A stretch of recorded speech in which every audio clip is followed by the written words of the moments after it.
Que foi, Frederico? Frederico?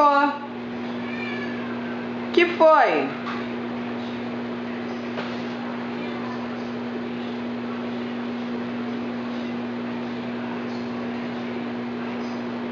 Tá uns 10 minutos já olhando o relógio. Frederico? Mais.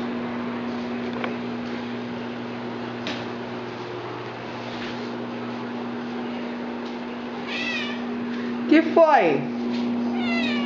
O que você quer?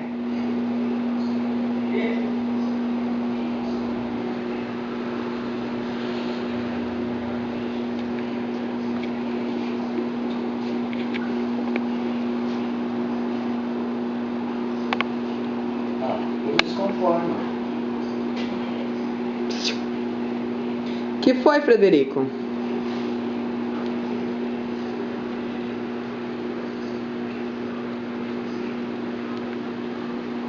Três horas olhando pro relógio.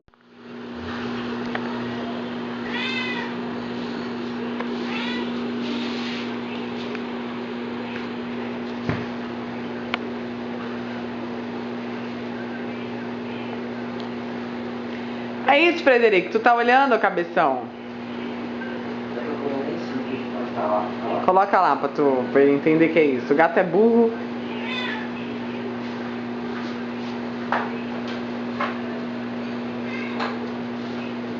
Salto assim em cima da cabeça.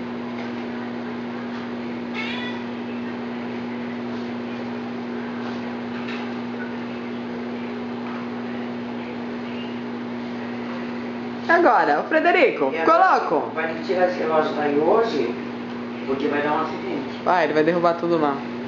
Tô pra cá. Eu, hein? Oh!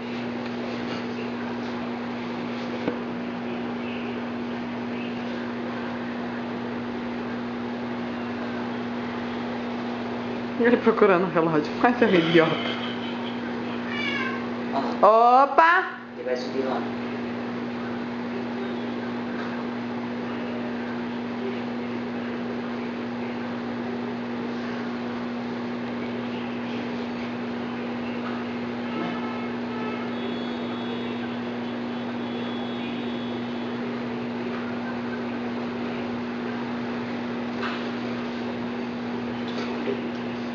Frederico!